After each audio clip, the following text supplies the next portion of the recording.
আসসালামু আলাইকুম। Welcome to my channel life of Naim. আশা করি সবাই ভালো আছেন। আলহামদুলিল্লাহ আমরাও ভালো আছি। সকাল সকাল বের হলাম রেডি হয়ে। কোথায় যাচ্ছি বলেন তো? যাচ্ছি গ্রামের বাড়িতে। কেননা আমার সন্তানের লাস্ট ডোজ টিকাটা বাকি আছে, যেটা দিতে হবে। আমার শহরে ওর জমনি বন্ধন ছাড়া টিকাটা দেওয়া যাচ্ছিল না, যার জন্য আমাকে গ্রামেই যেতে হচ্ছে। আর এজন্য আমি সকালবেলা বের হয়েছি প্রায় ৮টার দিকে।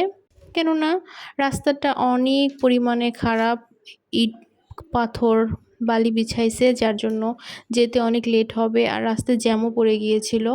আর আমাদের শহর থেকে গ্রামে যেতে প্রায় ১ ঘন্টা সময় লাগে। তো যার জন্য আমাকে প্রথমে রিক্সায় করে যেতে হয়, তারপর সিএনজি স্ট্যান্ডে গিয়ে সিএনজিতে উঠতে হয়। দেন সিএনজিতে ১ ঘন্টা যাওয়ার পরে আরেকটা স্ট্যান্ডে নামতে হয়, সেখান থেকে আবার অটো ভ্যানে উঠতে হয়।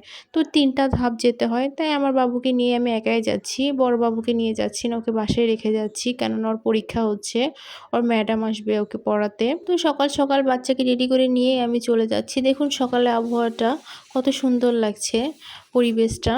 আর আমার বাবুটা তো সকালবেলা উঠছে, ও এখন আমার কোলের মধ্যে ঘুমিয়ে যাবে। অনেক বাতাস, সকালে ঠান্ডা ঠান্ডা। আজকে যেহেতু অনেক গরম ছিল, কিন্তু সকালবেলাটা অনেক ঠান্ডা আবহাওয়া ছিল, যেটা অনেক আরামদায়ক লেগেছে আমাদের। যাই হোক, পুরো ভিডিওটা অবশ্যই দেখবেন এবং লাইক দিয়ে দেখতে থাকবেন। আমার চ্যানেলে কেউ নতুন হয়ে থাকলে প্লিজ আমার চ্যানেলটা সাবস্ক্রাইব করবেন, আমাকে সাপোর্ট করবেন, আমি যেন নতুন নতুন ভিডিও আপনাদের দিতে পারি। আর আমি যখন সিএনজিতে যাই বা বাসে যে পরিবহনে উঠি, আমার কেন জানি প্রচণ্ড ঘুম ধরে যায়, যার জন্য আমি যতটুকু রাস্তা জেগে থাকি শুধু এইটা ওটা খাই, চকলেট চিপস এগুলাই খাই। আর আজকে যেহেতু মেয়েকে নিয়ে যাচ্ছি, আমার তো এগুলো খাওয়া পসিবল না, কেননা আমি যদি ওর সামনে খাই ও ওগুলো খেতে যাবে। যার জন্য অনেক কষ্ট করে নিজের ঘুমটাকে কন্ট্রোল করে নিয়ে মেয়েকে নিয়ে যাচ্ছি। আল্লাহ ভরসা, আল্লাহর কাছে বলছি, আল্লাহ আমার জন্য ঘুম দিও না, আমার বাচ্চাটাকে নিয়ে আমি ভালোভাবে যেন ফিরে আসতে পারি। আর ওকে এটা নিয়েই আমার লং জার্নি, ফার্স্ট টাইম ওর বয়সে একা একা। আর বরাবর আমি কোথাও লং জার্নি হলে ওর বাবাই থাকে আমার সঙ্গে, যার জন্য আমার টেনশন করতে হয় না।